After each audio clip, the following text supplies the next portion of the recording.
Hey, welcome to the Golden Beats podcast. We're talking Valentine's Day roundtable today.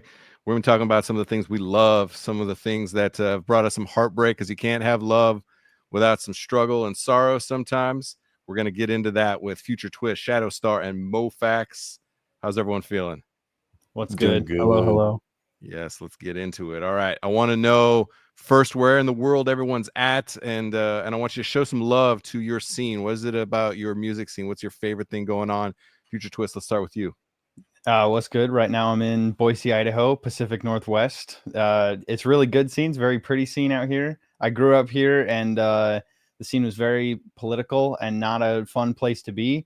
Took off, went and totally saturated everything about the you soaked up everything about the Columbus, Ohio scene. So shout out to all of my friends in the Columbus, Ohio scene that I think really changed me and gave me a lot of my core values as an artist, as a performer. Came back here to Boise, Idaho for a minute, and there's a group called Persona that's running a lot of shows around here. Shout out Brando, doing a great job. It's really become a scene that feels worthwhile to come and participate in. So it's been a good healed scene to come home to. Oh, that's nice. yeah. So you can come home. I like hearing that. Yeah, huh? That's where it's at, man. And for you to be a part of building up a smaller scene like Boise is a cool thing to have the possibility to do as well, I imagine. So I love hearing that. All right, Shadow Star, for you, where in the world are you? And tell us, what's your favorite thing about the scene there? Austin, Texas, man. And I think my favorite part of the scene here is what Real Music Events has done. They been doing this for like 15 years, started doing like the clubs that there you go. They've been doing stuff like on the clubs and the normal Austin nightlife, but finally they had gone right outside the city limits and started something called the Concourse Project. It's the number 5th voted venue in the United States and 28 across the world. Okay. They bring all kinds of headliners, but also give all locals a shot to really do some cool stuff. And I mean, you think about like breaking into the industry and making connections, it's normally like gatekeepers and you really got to fight, and everyone always talks about the grind and how hard it breaks you, but here where it used to be competitive, now it's the actual definition of competition where it is healthy and it really gives everyone a chance to show what they've got. Oh, yes. Yeah, so That's really, really you great gotta to hear. shout out to the people that do it, like the talent buyer, like Andrew Parsons. He's the guy that's like been doing this for so long and actually educates the city and at this point the state, and if I dare say it, the country, having such a large venue at this point. Oh, love hearing that. I love me some Austin, Texas for sure. All right, Mofax, where in the world are you? And tell us your favorite thing about the scene. First of all, shout out Kelly Gray and Andrew Parsons. Same size of the dance event. Okay, all right. 7.0, dude. Oh yeah, I'll be there. I'm in Oklahoma City. The scene is really took a dive coming out of the early 2000s from what I've been told, what I've been educated to know. But we're like, man, we're about 5 years behind. That's what it feels like. But we're getting there, though. We're getting there. A friend of mine's opened up a new club that's called Ultraviolet, and it's become the hub for electronic music every Friday and Saturday, sometimes Sundays as well. So it's growing. We're getting there. But yeah, I've been here since I was maybe about 12 years old. And, I'm originally from Dallas, Texas. Shout out Next Level Events as well. Yeah. Wes Trimble, those guys are always working hard with Disco Donnie, etc.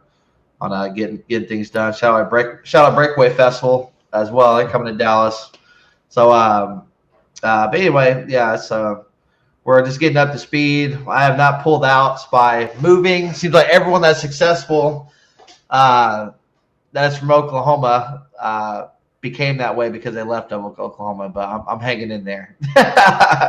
Heck yeah, like I was saying, Future Twist, you get to be a part of like building up that scene and be at the vanguard of what's happening. I think that's a place to be as well. And Swan and the some of the crew that's got roots from Golden Beats there in Oklahoma City, like they're pushing the scene forward too. So I like hearing that though for sure.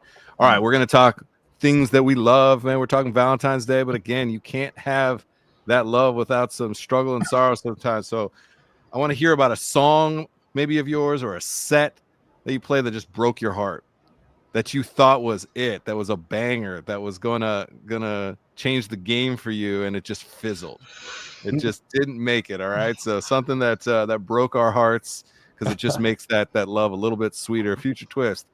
Tell us about some heartbreak. Oh man, I feel like it happens every time I play a set. I feel like every time I go to decide what I'm going to close with or what I'm going to end with, you always want to end with like the cry banging track where it's like I want to do that big emotional thing with the super saws and the chords, and we're on this journey, and thank you guys so much, and it never hits. Like you want it to hit, and you as the artist, you're like, this is the grand finale, this is our final moment together. We're all gonna hug and hold hands, and that's the end of the set, and then you look out as everybody's listening to this track that you wrote for someone and means something, and people are like just barely bobbing their heads waiting for the next guy to come on, and you're like, man, I suck. So that's it. I feel like that happens just about every show, and it's to the point where it's like, well, okay, I guess I'll switch up and play something more fun and crowd favory, just so everyone still enjoys themselves at the end of my set. I don't get to do that closing thing I want to do anymore. So oh man, you're trying to like be all cinematic and bring them to this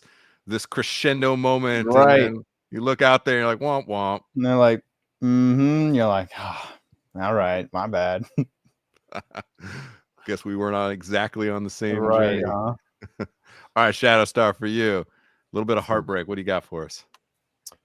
I think I would have to look at it from a different perspective. So if we go back to Ferry Corson 2009 New Year's Eve, man, like I had just like pretty much given up on love forever, and I was like still a teenager.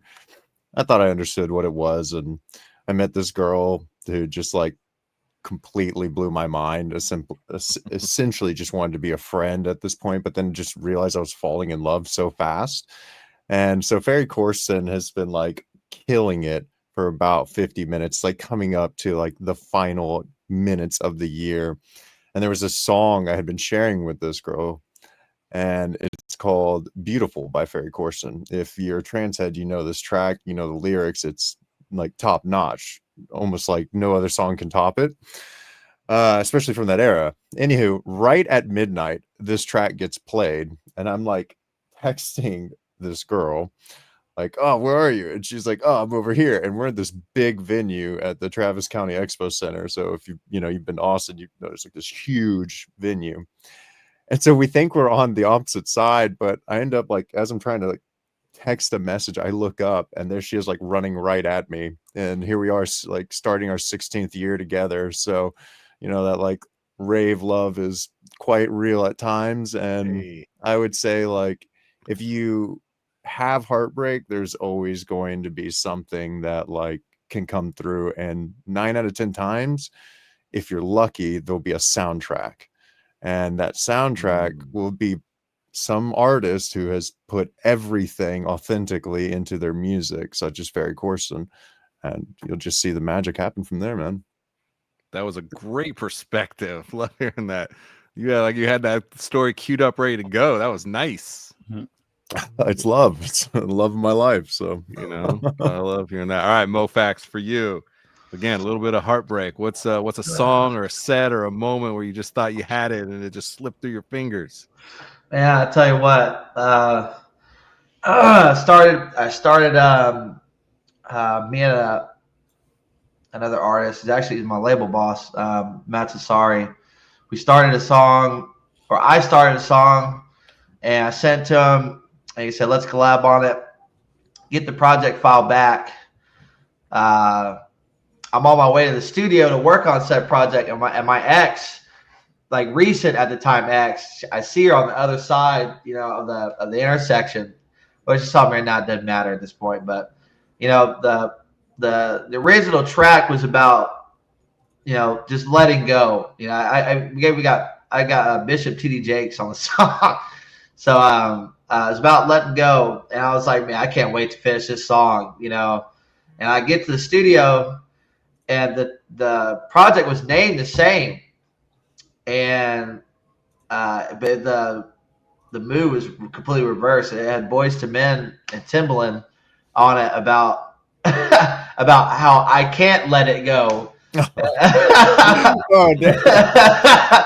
And he's on a plane coming from France. He's got 17 hours of flight time. So I was like, I'm not gonna wait for him to land. And I was like, are you sure this is the right song? You know. So I just finished it. I tell you, I've never written a song. It was about maybe 45 seconds of music. I turned it about 3.5 minutes of music. Finished the track. And yes, it was the wrong song. He said, he was like, how'd you not know what the wrong song? I just thought you wanted to go a different direction. So yeah, you know, that on the Romance Heartbreak, there's that the song is fantastic. Still waiting for clearance from Boys to Men's team. So that'll be great. But on the professional side, I won't name anybody, but I wrote me and said gentleman, he's local here in Oklahoma City. We sat down in the studio and we started a song together, right? And didn't really hear back from him on finishing it.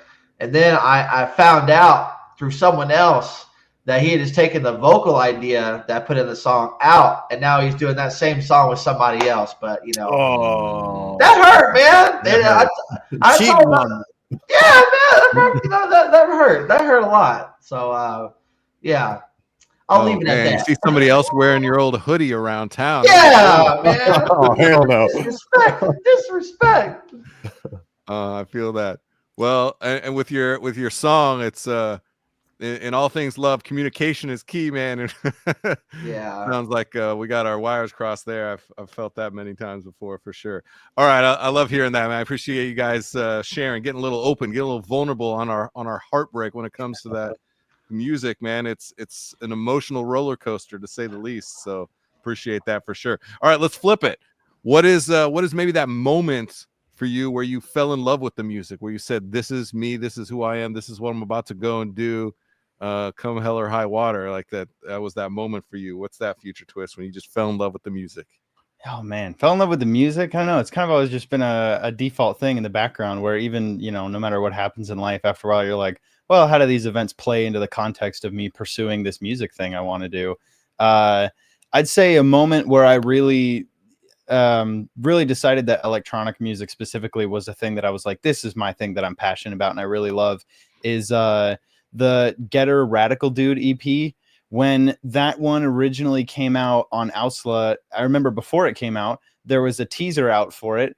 And I was like kind of a Monster Cat boy through middle school. I was in high school at this point. And so I liked the more melodic stuff and the melodic dubstep and the more mainstream sounding things. So Getter's Radical Dude EP, which focuses more on interesting production and the bass music side of things, I'm listening to it and I'm like, these are fucking noises. This is not music. This is just sounds that he's put together.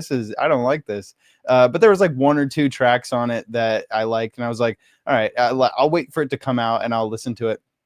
And then over that year, especially when it came out, I don't know how it happened, but I just ended up with the whole album. Maybe I just bought the whole thing because I liked 3 of the songs, and I was like, whatever, it's cheaper to get the whole album.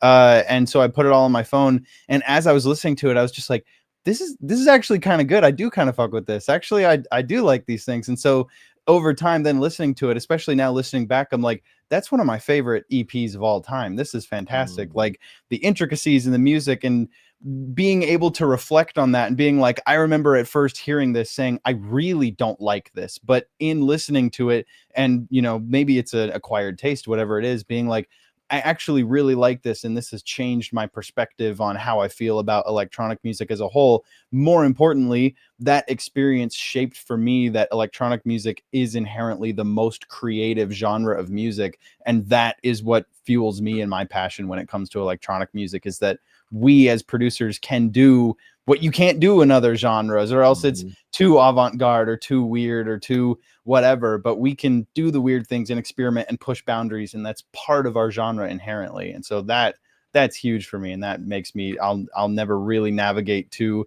any other genre being the main love in that sense.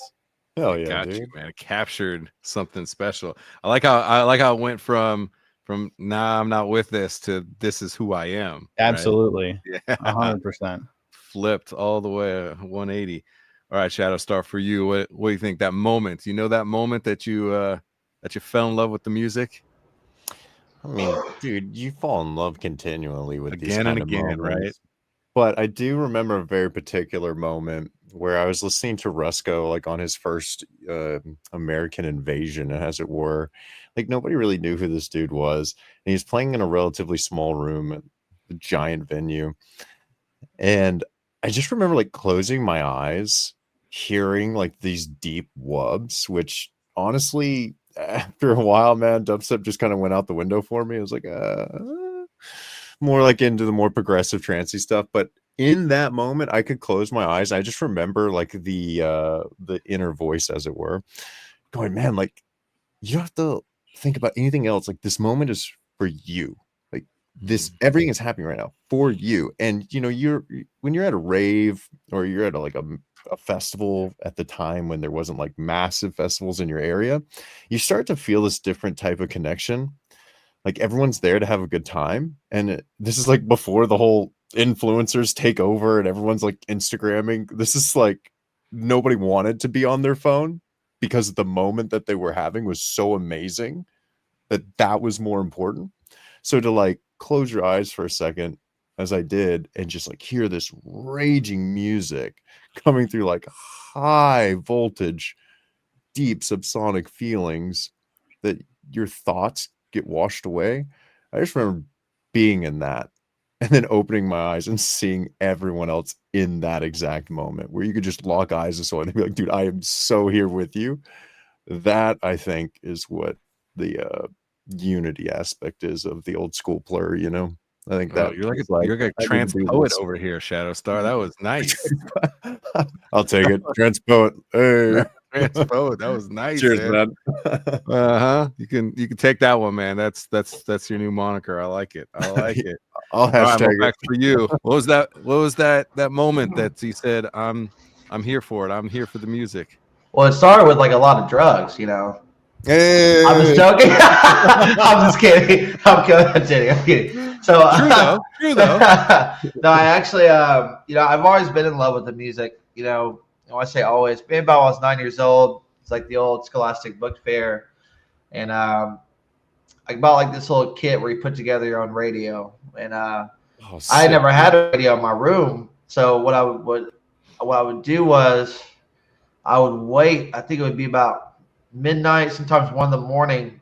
In Dallas, Texas, as a radio station that would play electronic music, but you had to wait, till that time that they'd have like a set from Tiesto or Armin van Buuren or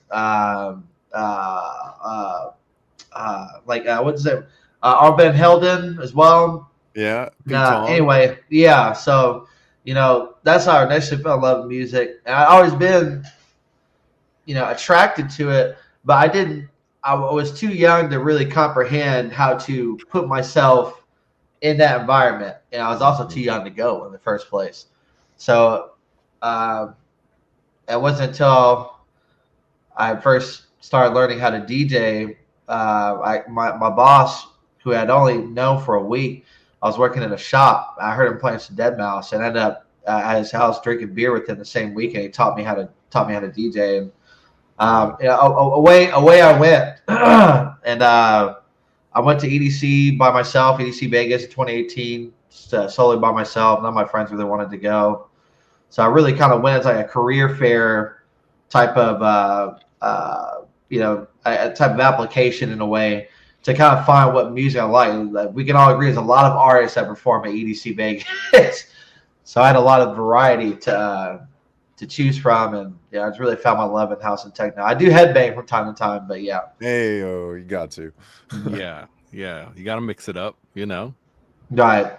Man, I think it's crazy though. Like at some point in the journey of electronic music, people literally used to stay up till like 11 at night so that they could just hang out with their friends listening to this music because there was no event. Maybe like once a month, or if you had the underground party, like that was the time, like that's how people would, have their parties at home. They would crank up that station, listen to a when they DJ thought that nobody was like, listening to the radio, so they let the the punk kid like throw some tracks on. That was it. play that rave music. Dude, that was the best. That old rave music. You listen to that rave music.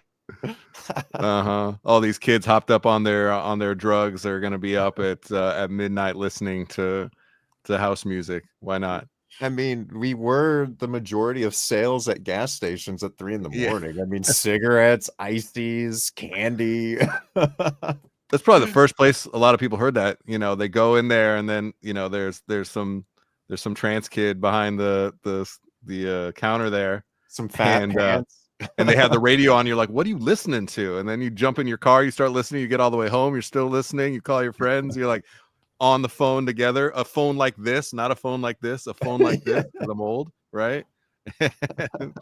Yep. No, I feel that for sure. Oh, I love that. I love hearing about the moments that it kind of clicked for each of you, which is a special moment. And to your point, like you keep falling in love and reconnecting in new ways, and then connecting to the nostalgia of those moments. So I appreciate that. I know a lot of people are nodding their heads right now going, yep, I remember those moments, and they catalyze us, which I appreciate.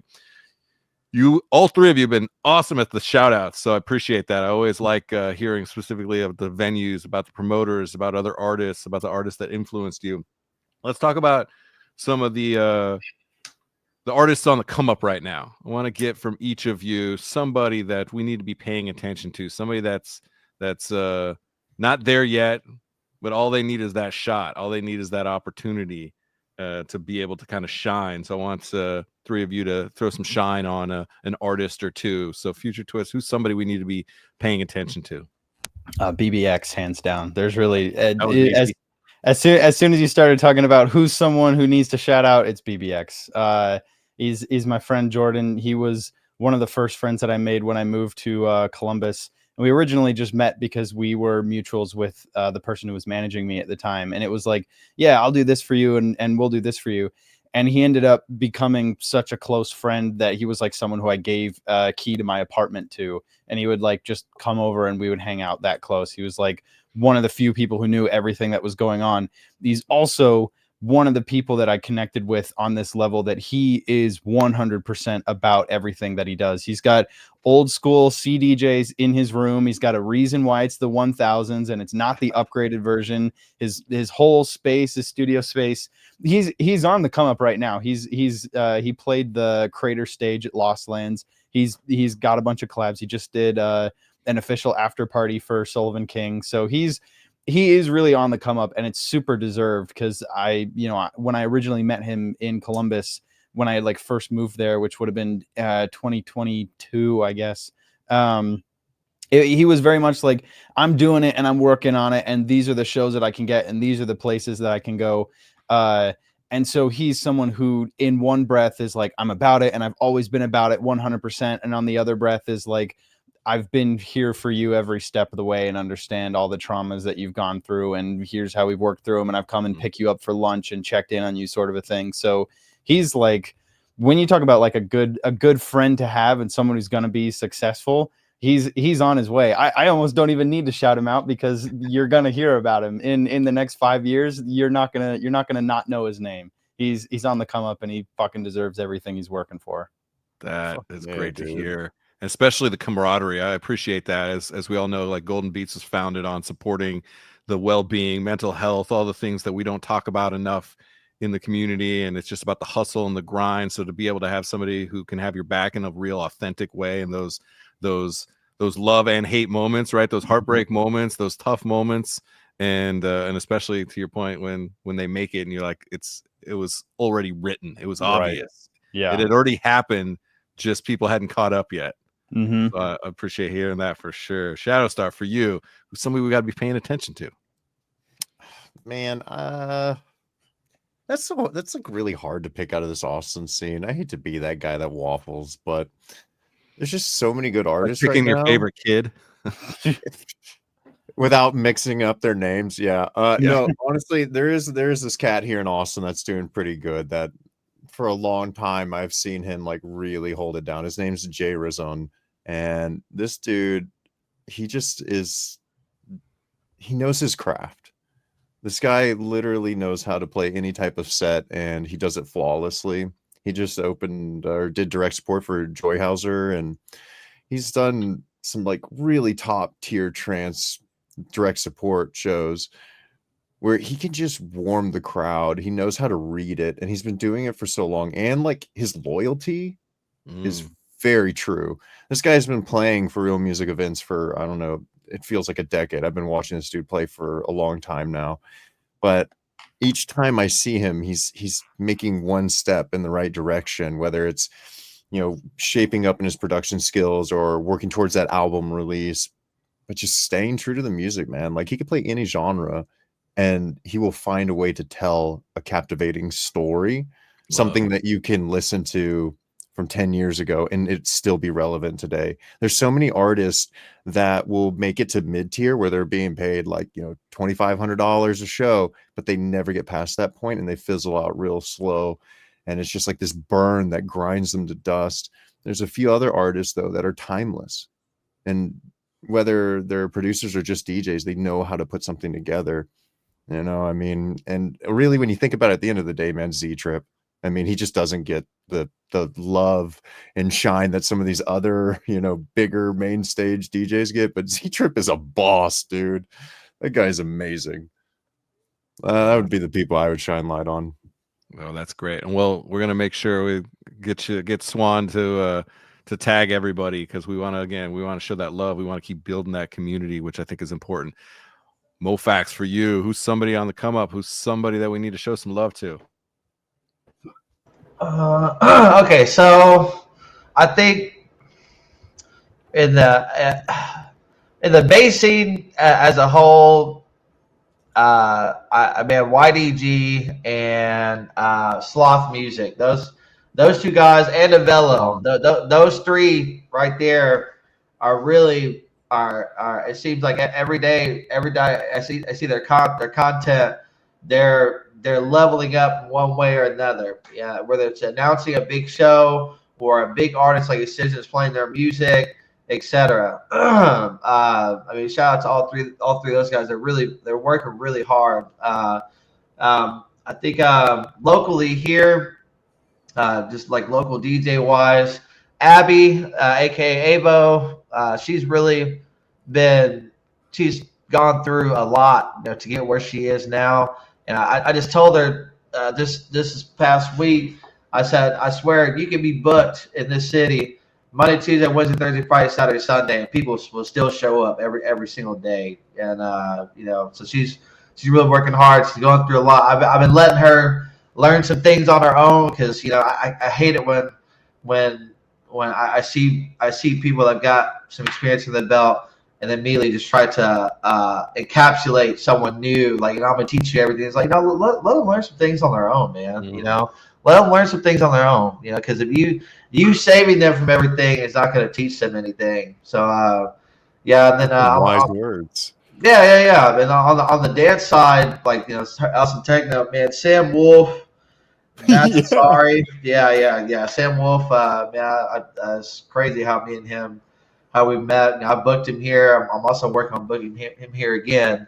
Nice. Pretty 1605 soon. Represent. Yeah. 1605. 100%. And he had you know, that guy is so humble. I mean, I won't share the rate that they booked him in when we first got him, but it was very cheap. And he used all that money just to run ads in my city. And yes, it was the top selling show that we've ever thrown here between me and a partner of mine. But yeah, that's about it. Oh yeah, shout out Jenna Shaw as well. Oh, Jenna, yeah, let's go. She is on the come up, man. Hardcore. Yes, absolutely. Go. We got a whole laundry list from this episode. We do. I just love it. You know, sometimes I got to kind of like pull out of people some shout outs. You know, it's like not always a natural state of being when you're kind of in the lab all the time and like focus on your own grind and those things. So I really appreciate how open all of you are to kind of shouting out the venues, shouting out the promoters, shouting out the fellow artists and the songs. This is important to keep building that community.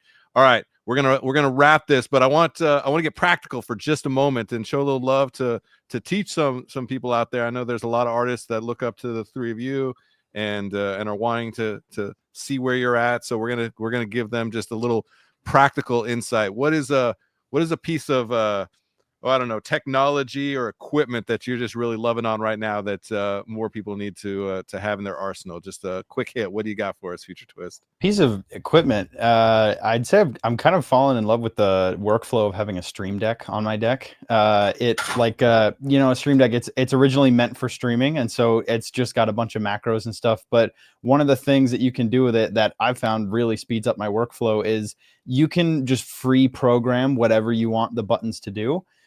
So where it's originally designed to like switch to this scene, turn on this graphic, turn down this thing, you can make it where it's a button where it does the keystroke shortcut to adding a serum into your project file with one button, or assign to a mixer track with one button. And then you can click on, give me a pro cue, give me this. And you wait, and on your screen, it goes, da, da, da, da, da, here's a pro cue, da, da, da, da, da, here's your thing, da, da, da, right there. So I wouldn't say it's like a game changer, like, oh, my music sounds so different, but more importantly, it really speeds up your workflow. Because if you're like, I'm always adding EQs, I'm always doing my side chain this way, I need OTT on every channel, and you got to take the sec to do the thing. Maybe you have your muscle memory down to do it quickly, but to have an easy little map on your desk where you can just be like, this, and now add this, and add this thing, and one click, and you have the things that you need. I found that's really sped up my workflow, and I find that those workflow speed ups are kind of a little more impactful to the music that you're writing than a plugin or a fancy pedal or whatever other hardware might affect the actual sound in or out. Ooh, I like how quick you just flipped to your process production brain there. That was dope. What did you say, Dylan? The Elgato? Huh? Yeah, it's an Elgato Stream Deck. Oh yeah, dude, the Elgato. That's the way to go, man. Yeah, absolutely. Yes. I got the one with it's got 8 buttons, and then it's got 4 knobs, so you can do like copy and paste. You can do level up. You can have a click and an up and down. It's huge. It's awesome. It's completely reworked my workflow. Amazing, dude. Nice. Heck yeah. You got the cosign from Shadowstar on that one. All right, what's something else for you, Shadowstar? What's something that people need to have in their own arsenal? Read a book from Stephen Pressfield. Done. Like do the work. What is it? The War of Art. Just get a book. Every artist needs that. Yep. Yeah, and look outside your own bubble is a good way. Keep educating, keep leveling up. Yeah, man. Keep investing in yourself. Nice. All right, Mofax, last one. What do you got for us? What's maybe a piece of equipment, technology, some education, something that people need to get into their own flow? Man, gaming computers. I'm telling you. I feel like I know it's a difference. We go into someone else's studio that's more or less working on like a MacBook or or some laptop. A lot of them have to freeze or flatten, MIDI tracks to consolidate their CPU power compared to, on my gaming desktop that built back in 2016. I haven't changed one piece of hardware out whatsoever. It still runs like a champ.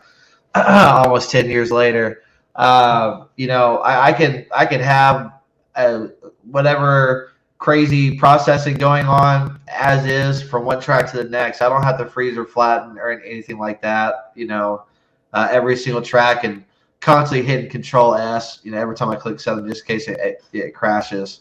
So yeah, a gaming computer. I mean, yeah, it's not as portable as a laptop, but at least when you open up Ableton, Free Loops, whatever you're on, you can not worry about any type of issue crashing your software, ruining your project. I mean, 100%.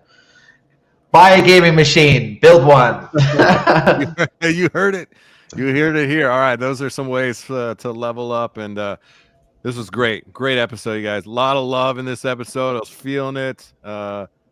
If Valentine's Day is a real holiday or fake holiday, doesn't matter. What happened here, what we talked about tonight was this is real. This is real. This was impactful. This is meaningful. The connections made, the lessons learned, the stories told. This is why we do what we do. We are storytellers. If it's a set, if it's a song, if it's a podcast, this is where it's at, to connect people, to connect stories, to build community. So appreciate everyone. Once again, this is Golden Beats Valentine's Day Roundtable with Future Twist, Shadow Star, and Mofax. We appreciate you all for tuning in.